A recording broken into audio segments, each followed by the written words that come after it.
January 14, 1943. A low winter fog clung to the shattered edges of a French village, turning every broken wall into a pale silhouette. Inside a narrow stone corridor, once part of a farmhouse, two German infantrymen moved cautiously, rifles raised, boots scraping softly against the rubble-covered floor. They had heard Americans nearby. "Close! Too close!" A faint metallic click echoed from the darkness ahead, not the sharp bolt of a rifle, something heavier, slower, more deliberate. Then it came. A single blast, deep, thunderous, violent, filled the corridor with a rolling wave of sound. The muzzle flash illuminated the walls like lightning trapped underground. Pellets tore through the passage in a wide, unstoppable cone, shredding plaster, splintering wood, and hammering into anything alive. One German collapsed instantly. The other screamed as he stumbled backward, dropping his rifle, grasping at wounds he could not see in the dim, choking haze. For a moment, the only sound was the ringing echo of pellets settling across the floor. Germany would call this weapon inhumane. They would argue it had no rightful place in modern war. And soon, they would file a formal accusation. A protest that leads us back into the world that created this controversy in the first place. To understand why Germany protested the American combat shotgun in World War II, we must first step back into the conditions that shaped the battlefield itself. Because the weapon was not merely a tool, it was a response to a particular kind of fighting that both armies were pulled into, whether they wanted it or not. By 1942, the war had split into two distinct environments. In the Pacific, U.S. Marines were fighting at ranges often measured in meters, not hundreds of yards. Dense vegetation swallowed sound, sight, and distance. Palm trees, collapsed huts, and twisting jungle paths forced troops into engagements so close that a rifle's length became a burden. A soldier might suddenly meet an enemy not across a field, but through an opening barely wider than a doorway. In Europe, the terrain differed, yet the proximity was the same. The hedgerows of Normandy, the tight stone villages of France, the wooden interiors of farmhouses and barns, all turned combat into a series of confined, adrenaline-driven moments. German forces were trained for long-range rifle accuracy and machine gun dominance, but these landscapes repeatedly erased those advantages. This was the world the Americans entered, and they brought with them a weapon that felt like it belonged to an earlier century, the pump-action shotgun. The U.S. military had never abandoned the shotgun after the First World War. While modern armies focused on semi-automatic rifles, submachine guns, and heavier crew-served guns, the Americans had held onto a simple truth: close-range fights demanded close-range tools. The Winchester Model 1897 and Model 1912, both originally civilian sporting guns, were refined into brutal close-quarters weapons. Short barrels, heat shields, and bayonet lugs turned them from hunting arms into trench-clearing instruments. German soldiers encountering them for the first time in WW2 were often shocked by their effect. A single blast could sweep a narrow hallway. A Marine entering a bunker could fire twice before the enemy fully registered what happened. Buckshot spread into dozens of lethal fragments, each capable of striking vital areas. Where a rifle demanded precision, a shotgun delivered overwhelming force. But this effectiveness was not the only reason Germany reacted so strongly. There was also the memory of what came before. During the final months of World War I, the United States had introduced the same family of pump-action shotguns into trench fighting. German soldiers described them as weapons that made enclosed spaces instantly deadly. In September 1918, the German government sent a formal diplomatic protest, arguing that the shotgun violated the Hague Convention because its pellets caused unnecessary suffering. The United States rejected the claim outright. Their message was simple: a shotgun was no more inhumane than shrapnel artillery, machine gun fire, or fragmentation grenades. That exchange, though short, left a mark inside German military thinking. So when American forces landed in North Africa in 1942, then later in Sicily, Italy, and Normandy, German troops once again saw the familiar shape of a trench gun, once again heard the unmistakable thumping blast inside ruined buildings, once again witnessed devastating close-quarter effects, this time not in muddy trenches, but in homes, barns, bunkers, and winter forests. As the encounters increased, so did German frustration. The German army prided itself on structured doctrine, engineering precision, and uniform weapon types. The idea that Americans were using a rugged civilian-derived tool, firing ammunition that scattered in unpredictable patterns, felt barbaric to some within the Wehrmacht's leadership. It clashed with their view of what modern military combat should look like. And as fighting intensified across European villages, captured American shotguns began appearing in German reports. Officers noted their incredible lethality inside confined spaces. Military police documented the wounds of soldiers hit at close range, large, torn entry patterns difficult to treat, difficult even to categorize. Rumors circulated among infantry units, spreading fear and resentment. These reactions did not form in isolation. They built upon older legal arguments, older wartime memories, and a German tradition of interpreting international law rigidly, sometimes more rigidly than other nations. By early 1943, the accumulation of these experiences had revived a question from the previous World War. Could the American shotgun truly be considered a lawful weapon? This question, born from battlefield horror, doctrinal belief, and legal precedent, would soon ignite a renewed controversy. A controversy that requires us to go even deeper into Germany's legal and historical mindset. To understand why Germany revived its protest against American shotguns in World War II, we must examine the deeper framework behind their reaction. Because this was not simply an emotional outburst from frontline soldiers. It was rooted in a long-standing legal philosophy, a structured military worldview, and a belief that modern warfare should follow rules, even when total war consumed the continent. Germany entered WW2 with a strict interpretation of the Hague Conventions, especially the 1899 treaty concerning expanding dum-dum, ammunition and weapons considered to inflict unnecessary suffering. Although the treaties were imperfect and selectively enforced by all sides, the German military held one consistent belief: weapons that produced irregular, hard-to-treat wounds could be considered unlawful. Their experience in WW1 reinforced this mindset. In 1918, when American troops deployed the Winchester Model 1897 in the trenches, German medical officers examined the injuries it caused. Unlike a rifle bullet that left clean entry and exit points, buckshot scattered, producing multiple wound channels. At very close range, the effect was catastrophic: torn tissue, large ruptured areas, multiple simultaneous impacts. German doctors argued this violated the principle of humane warfare, and the Foreign Office filed a formal complaint against the United States. Washington rejected it immediately. Their stance: the shotgun was no more cruel than any other fragmentation-based weapon. Furthermore, Germany itself used shrapnel, mortars, flamethrowers, and grenades, munitions with effects far more destructive than buckshot. But for Germany, the issue did not disappear. It became a point of legal memory. 2 decades later, when World War II erupted, German political and military institutions still carried that precedent. The idea that the shotgun had once been protested and that the US had refused to remove it was preserved in documents, training lectures, and internal legal archives, not because Germany expected to face the weapon again, but because the experience of WW1 was still being studied, line by line. When US Marines and Army units landed in North Africa in 1942, German intelligence recorded the reappearance of trench guns. At first, the information seemed minor. The weapon was old, the quantities were low, yet as the war expanded, reports grew more frequent. Urban combat in Sicily, fighting in Salerno, and engagements inside the shattered towns of Italy exposed German troops to the shotgun's brutal effectiveness once more. German officers wrote detailed accounts.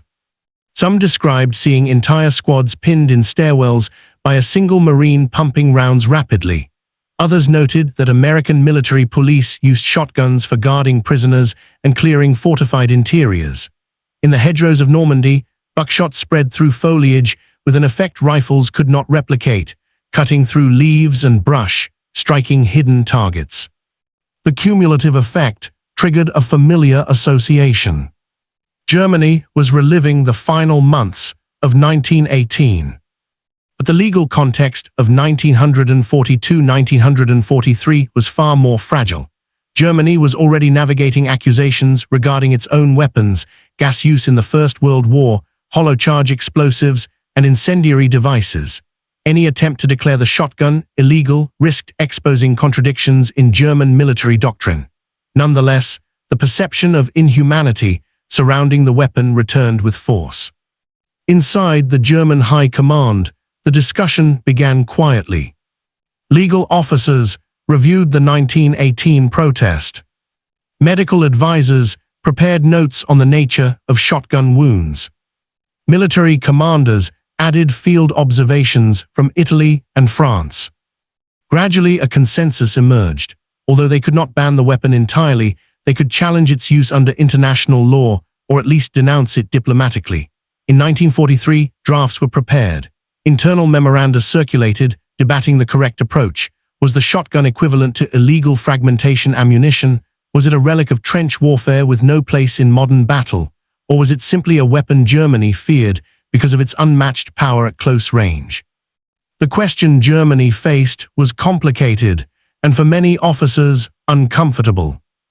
Modern war was filled with weapons far more devastating than the shotgun. Artillery shells ripped bodies apart. Flamethrowers liquefied trenches. High explosive charges collapsed buildings on top of their occupants.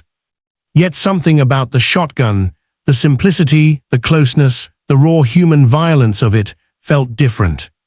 It was not distant or mechanical. It was intimate. And because of that, it reignited Germany's legal and moral conflict with the weapon. This conflict created several distinct perspectives, each shaping how Germany viewed the shotgun's place in war. And these perspectives now lead us to the multiple angles that define the controversy. On paper, the American combat shotgun was a simple device, pump-action, short-barrel, 5-round magazine. But on the battlefield, its effect was anything but simple. It dominated the one environment that soldiers feared the most: confined, unpredictable, close-quarters combat. In villages across France, in jungles across the Pacific, and inside ruined farmhouses in Italy, distance vanished. A rifleman accustomed to engaging targets 100 meters away suddenly found himself facing an enemy at 5 meters. In that moment, accuracy mattered less than speed, spread, and shock power. This is where the shotgun became terrifying. American troops trained to work the pump action with smooth mechanical rhythm, fire, cycle, fire again, producing a succession of heavy blasts that overwhelmed the senses. Unlike a rifle round that traveled in a narrow path, buckshot dispersed into multiple deadly pellets. A soldier ducking behind a doorway might avoid one bullet. He could never avoid a swarm of lead fragments. German squads documented cases where a single U.S. Marine cleared a room in seconds. Not because he fired recklessly, but because the weapon was optimized for confined spaces where reaction time was measured in heartbeats. In hedgerows, the shotgun cut through dense vegetation that would deflect rifle rounds. In bunkers, its spread eliminated hidden defenders. In stairwells, its power was almost unmatched. This raw tactical advantage, simple, brutal, immediate, made the shotgun more than a weapon. It was a battlefield equalizer, and Germany recognized that with growing alarm. Angle 2, psychological impact. Fear, rumors, and the human mind in close combat. Weapons don't just kill. They intimidate, distort perception, and shape morale long before a shot is fired. The American shotgun, perhaps more than any other infantry weapon of its era, created a psychological footprint vastly larger than its physical presence. German infantrymen, trained with precision rifles and supported by machine gun doctrine, found the shotgun deeply unsettling. Rifle fire was familiar, even predictable. Submachine gun bursts were frightening but recognizable. But the shotgun blast, deep, thundering, echoing through walls and corridors, felt primal, closer to an explosion than a gunshot. Soldiers described the sound as a heavy hammer striking the air, a concussive force that rolled through confined spaces. Those who survived a shotgun encounter often spoke of confusion rather than clarity. The sudden spread of buckshot, the torn material inside a room, the violent collapse of comrades, all produced shock that lingered long after the engagement ended. Rumors spread quickly. Some German units believed shotguns fired illegal ammunition. Others thought the Americans used special loads designed to maximize suffering. Most hadn't seen the weapon before, so imagination filled the gaps. In war, imagination often worsens fear more effectively than fact. Even when German troops captured the weapon, inspected its design, and understood that buckshot was simply lead spheres, the emotional damage was already done. The shotgun represented uncontrolled destruction, something that appeared less civilized than the clean precision of rifle fire. For many German soldiers, facing the shotgun felt like facing the chaos of the trenches all over again. And that connection to the most traumatic memories of WW1 magnified its psychological effect. The American military did not cling to the shotgun out of tradition or nostalgia. They held on to it because their combat philosophy demanded tools that matched the environment. And from the Philippines to Guadalcanal, from North Africa to Normandy, one truth remained constant: close quarters fighting was unavoidable. In the Pacific, Marines learned quickly that engagements took place inside dark jungles, caves, palm branch huts, and tangled mangroves. Rifles were excellent outdoors, shotguns were unmatched indoors. A Marine entering a Japanese bunker did not want a long rifle barrel that could snag on rocks or roots. He wanted something compact, fast, and overwhelming. The shotgun filled that role perfectly. In Europe, American units, especially military police, engineers, assault troops, raiders, and certain infantry squads, used shotguns in environments where threats appeared suddenly: staircases, cellars, alleys, hedgerow corners, or dense forest paths. Urban warfare turned every doorway into a life-or-death encounter. The U.S. Army and Marine Corps saw the shotgun not as an illegal device, but as a practical tool rewritten by necessity. Their doctrine prioritized effectiveness and survivability over theoretical legality. When Germany raised the issue of illegality, American commanders responded with the same reasoning used in 1918. Fragmentation was part of war, and the shotgun's destructive power was simply another expression of that truth. To American forces, the shotgun was not a moral problem. It was a battlefield solution. And that fundamental contrast, America's acceptance versus Germany's rejection, set the stage for deeper conflict. To understand Germany's accusation, one must step into the mindset of their military legal system, a system shaped by decades of doctrine, medical reports, and a belief that modern war could still be regulated by strict rules. Germany's view was not entirely emotional, it was deeply bureaucratic. Their interpretation of the Hague Conventions emphasized predictability in the effects of weapons. Rifle bullets left focused wound tracks. Artillery and grenades, though brutal, were considered lawful because they were explosive munitions governed by separate categories. But shotgun pellets, multiple small projectiles spreading in unpredictable patterns, blurred the line between conventional and fragmentation ammunition. German medical officers reviewing shotgun injuries during WW1 noted that buckshot created irregular, multiple-entry wounds that were often difficult to operate on. In some cases, tissue destruction made surgical work nearly impossible. These observations, recorded in German wartime medical journals, became part of a larger legal argument. If a weapon produced unnecessary suffering, it could be classified as unlawful. This argument lingered for decades. By WW2, German military advisors revisited the 1918 complaint when American shotguns reappeared in Italy and France. They argued internally that the weapon's design inherently caused disproportionate damage at close range compared to its military purpose. Some officers saw the shotgun as a relic of an older, less civilized form of warfare, one that had no place in mechanized conflict. In their eyes, the shotgun represented excess violence, a weapon of proximity, a device that made killing feel too direct, too personal. This legal philosophical perspective became the backbone of Germany's wartime protest, one that the United States once again refused to accept. If the legal side of Germany's protest was structured and technical, the battlefield side was far more emotional. German infantrymen encountering American shotguns often described scenes that burned deeply into memory. In Sicily, paratroopers clearing a farmhouse reported walking into a room where two of their comrades had been hit by a single shotgun blast. The pattern was wide, the impact devastating. The sight unsettled even hardened veterans. In Normandy, Wehrmacht soldiers fighting in hedgerow country reported hearing a single loud blast inside a thicket, followed by silence. When they entered, the result was always the same: massive tissue trauma, multiple simultaneous wounds, and almost no chance of survival. These were not clean rifle shots.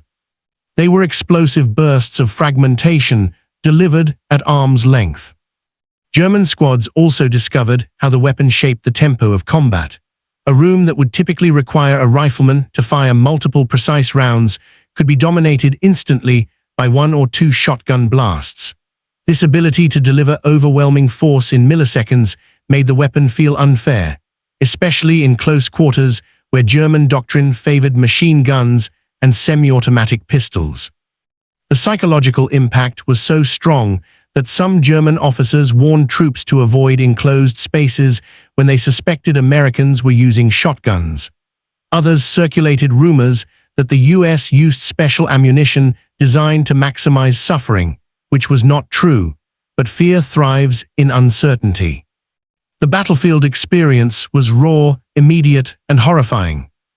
And these reactions fueled support for the legal accusations being drafted hundreds of miles away. Wartime propaganda does not exist in a vacuum. It reflects the fears, values, and insecurities of the governments that create it.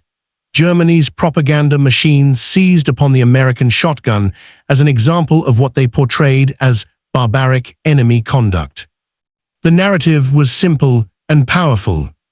America used weapons that violated the accepted rules of war. Germany, in contrast, upheld the standards of civilization. This message served multiple purposes. First, it helped deflect attention from the destructive weapons Germany itself employed, including flamethrowers, hollow-charge explosives, and high-explosive artillery, all of which inflicted far greater trauma than buckshot. Second, it attempted to shape public perception. By portraying the shotgun as a cruel device, German leadership sought to frame the United States as an aggressor using improper tools. This reinforced the idea that Germany fought on moral high ground, an image that was increasingly difficult to maintain as the war progressed. Third, it helped rally troops. Soldiers heading into brutal close quarters fighting needed justification for their own fears. Labeling the shotgun as unfair created a narrative that excused reluctance and boosted solidarity. But propaganda could not change reality. German units still faced the weapon in towns, cities, jungles, and forests. Shotguns continued to appear in American MP units, Marine squads, and engineer teams. And the more Germany encountered the weapon, the more pressure built within both the military and political spheres. All these angles converged toward the moment when Germany finally escalated the issue, turning battlefield fear and legal theory into formal accusation. And that decision leads us directly toward the turning point of this story. Spring 1943. The Allied invasion of Sicily had begun months earlier, and the Italian campaign was testing the limits of both armies. Narrow alleys, crumbling farmhouses, and shattered villages became the stage for a conflict where distance was measured in steps, not meters. Here, the American combat shotgun emerged as a weapon that would define fear in its rawest form. German officers reviewing field reports were alarmed. Infantry units sent letters describing encounters that sounded almost surreal. In one Sicilian town, a single U.S. Marine squad reportedly cleared a building in under 2 minutes. Entire German platoons were pinned by blasts of buckshot echoing through stairwells.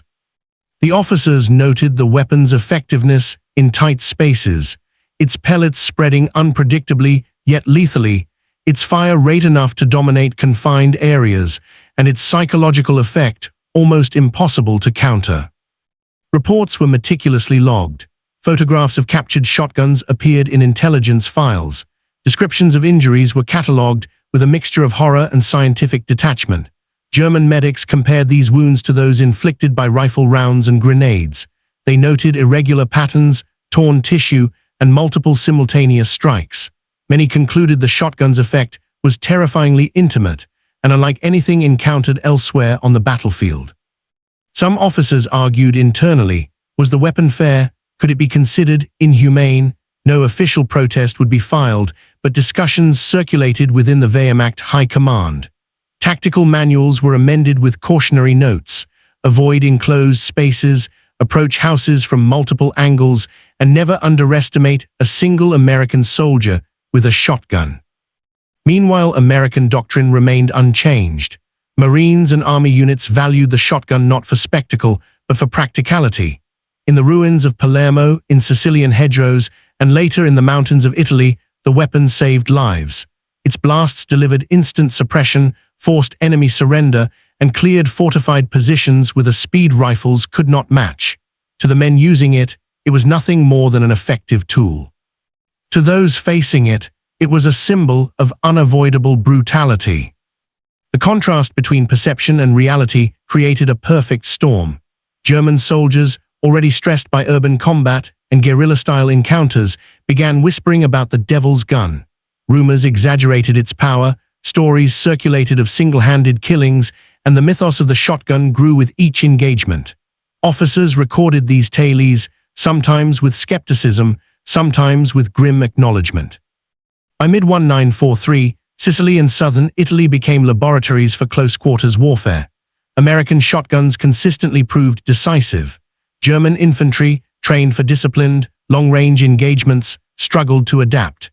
Tactics that had worked against rifles, machine guns, and mortars often failed in confined interiors where the shotgun could sweep a room before any coordinated response could occur.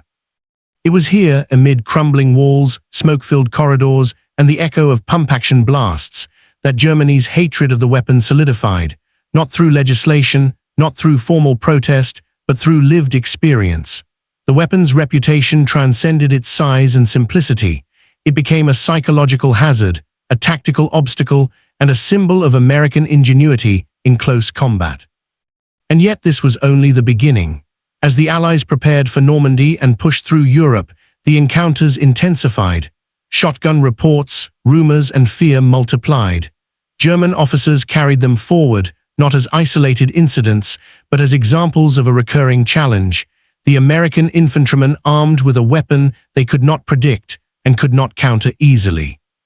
This escalating tension between doctrine and reality, between fear and adaptation, set the stage for the ultimate turning point in the story, a moment when battlefield experience, psychological terror, and military perception converged into undeniable recognition of the weapon's impact. By the time the Allies reached mainland Italy in late 1943, the American combat shotgun had cemented its reputation among German forces. The reports were no longer isolated accounts from Sicily. They were systematic, repeated, and impossible to ignore. German infantry units, engineers, and even high-ranking officers were compiling detailed assessments of encounters that left soldiers shaken and medics scrambling. In the ruins of Salerno and later in Anzio, German units experienced close-quarters combat unlike any they had trained for. Urban warfare, collapsed buildings, and fortified farmhouses funneled soldiers into tight corridors where rifles and machine guns were less effective. The shotgun, short, powerful, and easy to maneuver, dominated these spaces. One Marine could sweep an entire room, suppressing multiple defenders before they could organize a response. Reports emphasized not only the weapon's lethality, but also the psychological effect. Panic, hesitation, and disorientation among German soldiers became routine outcomes. Field reports described the intensity of each engagement. A single blast of buckshot, noted one officer, can incapacitate more than a squad can recover from in minutes. Another documented a German platoon retreating under the echoing thunder of repeated shotgun fire in a narrow stairwell. Casualties were often immediate, and survivors carried the memory of the weapon long after the encounter ended. For officers, the shotgun represented a tactical anomaly, effective, simple, and devastating in ways that conventional doctrine struggled to explain. Commanders at the corps and division levels began incorporating these observations into strategic planning. Units were advised to avoid close, confined spaces whenever possible, to increase reconnaissance, and to rely on artillery or grenades before entering buildings. Yet no amount of adjustment could fully negate the threat. Each encounter reinforced the same reality. The American shotgun allowed a single soldier to dominate a confined area in a manner previously unimaginable. Meanwhile, propaganda channels within Germany began framing the weapon in moral terms.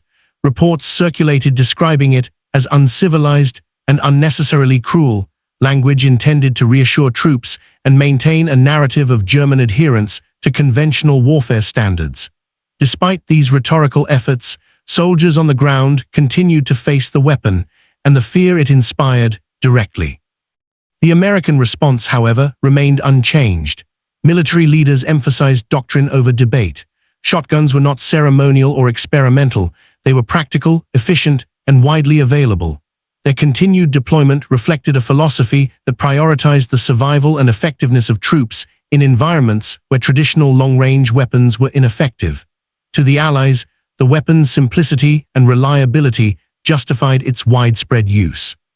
As the Allies pushed further into France and toward the Northern European front in 1944, the same patterns emerged. Shotguns appeared in small unit operations, military police activities, and urban clearing missions. Each appearance reinforced the perception among German forces that the weapon was more than just a tool. It was an enduring challenge to conventional military thinking and a psychological weapon in its own right. By the time of Normandy, German intelligence had catalogued countless engagements, injuries, and tactical adjustments related to the shotgun. The weapon's impact extended beyond the immediate battlefield. It influenced morale, doctrine, and the broader perception of American ingenuity. German officers, while unable to ban or formally suppress the weapon, recognized it as a singular force multiplier in close-quarters fighting. This culmination of repeated encounters, detailed observations, and unshakable fear represented the decisive turning point in the story of Germany's hatred for the American shotgun. Not a legal confrontation, not a formal protest, but the lived reality of a weapon that consistently outperformed expectation and defied conventional military logic. The consequences of these encounters now flowed into broader operational thinking, shaping strategies, altering troop behavior, and ultimately redefining how German forces approached close-range combat. These outcomes, both tactical and psychological, lead directly into the aftermath, the consequences that reshaped morale, doctrine, and the legacy of the combat shotgun in World War II. By 1944, the American combat shotgun had become an enduring symbol of tactical innovation and battlefield intimidation. Its effects extended far beyond individual engagements, influencing German strategy, troop behavior, and morale. Even without an official legal complaint, the weapon left a profound mark on the German military's perception of close-quarters warfare. Field reports compiled from Italy and France revealed a consistent pattern. German soldiers who faced shotguns in confined spaces were more likely to experience hesitation, disorganized defense, and retreat. Officers noted that the psychological impact of the weapon often rivaled or exceeded its physical damage. A single blast could immobilize multiple defenders, creating openings that could be exploited by American infantry. In some villages, buildings were effectively cleared by a few Marines wielding shotguns, forcing entire units to withdraw before reinforcements could arrive. German military manuals began reflecting these experiences. Tactical advisories instructed troops to avoid narrow corridors, approach doors from multiple angles, and employ grenades or artillery when entering fortified structures.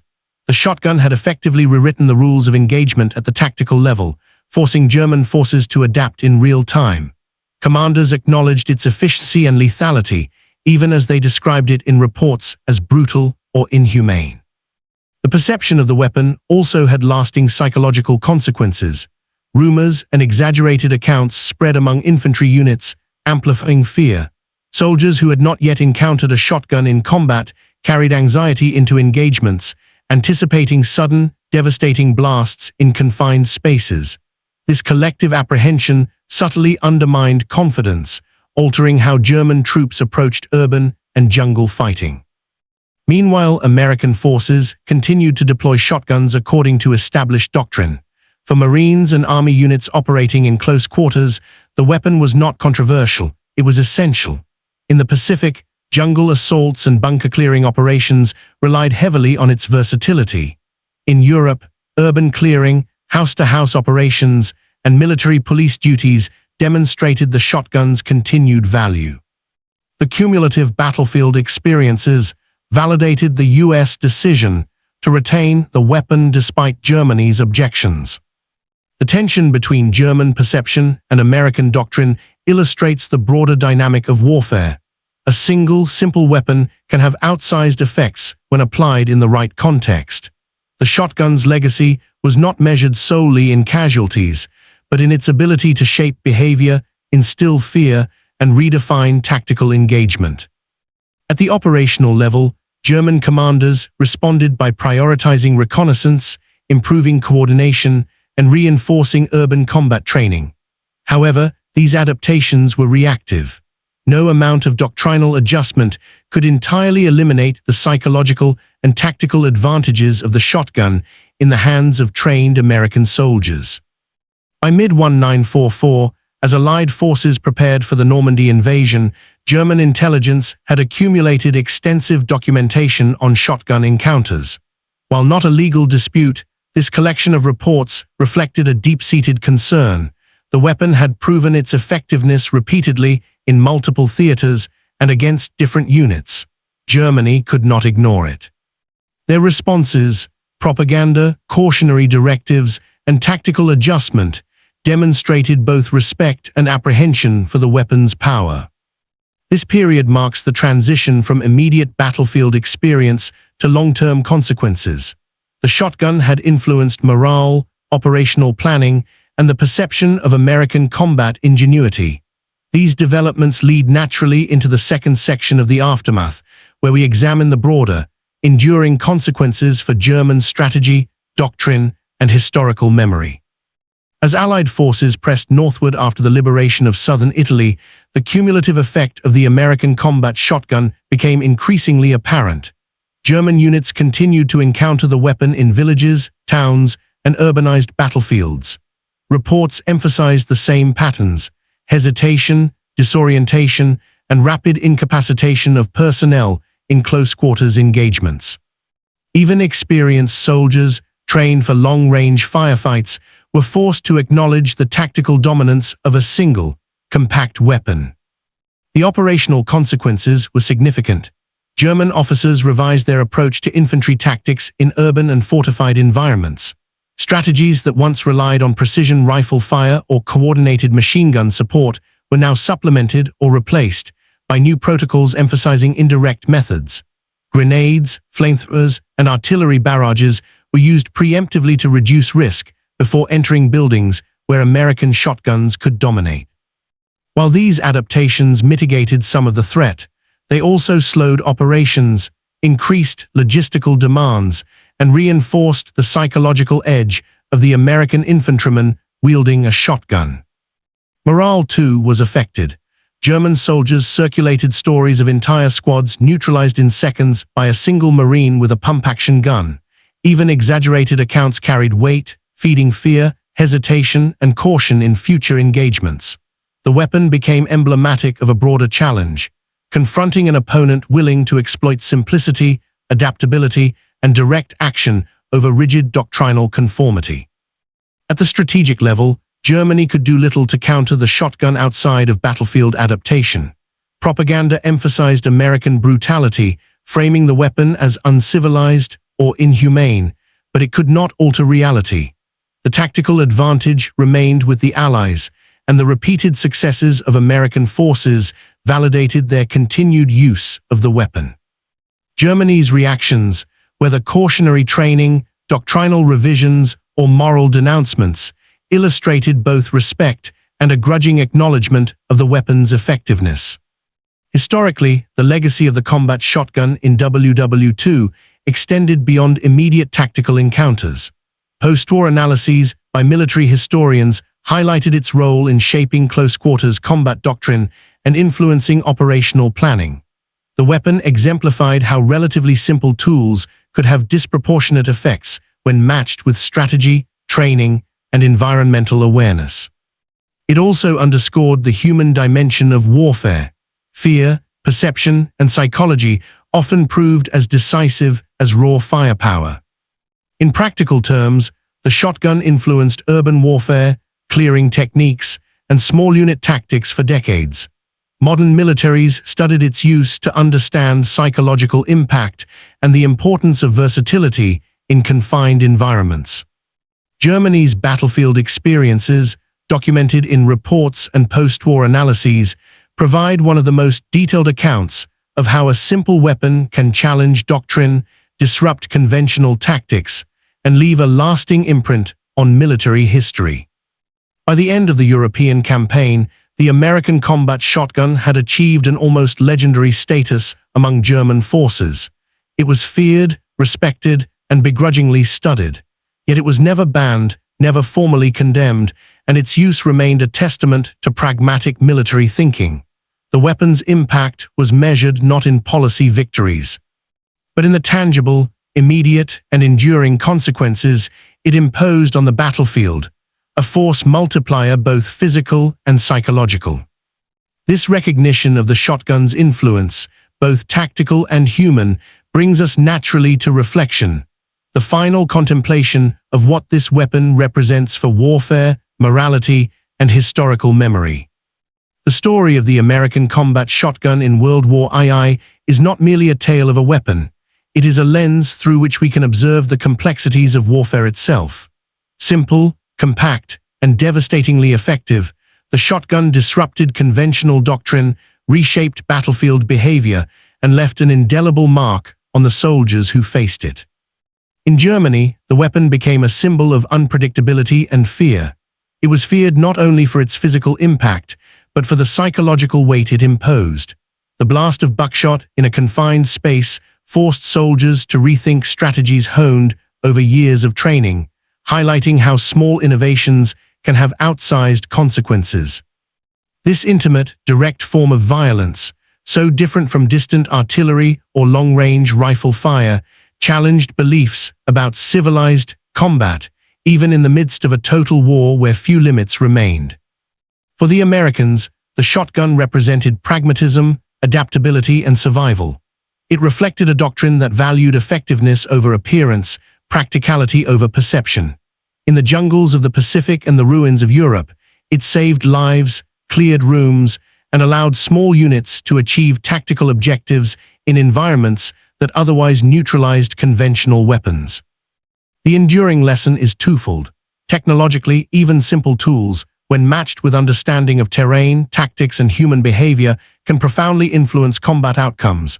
Psychologically, the perception of a weapon, its reputation, the fear it inspires, can be as decisive as its physical capability. Warfare is not conducted in theory alone. It is measured in the human responses it provokes, the hesitations it creates, and the strategies it forces upon those who face it. The German experience with the shotgun serves as a reminder that the boundaries of fair or humane warfare are often subjective, shaped by perspective as much as by law. What one army sees as necessary, another interprets as extreme. And in the crucible of combat, these interpretations can define morale, strategy, and legacy. Ultimately, the American combat shotgun stands as an emblem of how ingenuity and adaptability can transform even the smallest tool into a force that commands respect, fear, and historical memory. Its story bridges human psychology, battlefield reality, and military innovation, a testament to the profound impact a single weapon can leave on the course of war.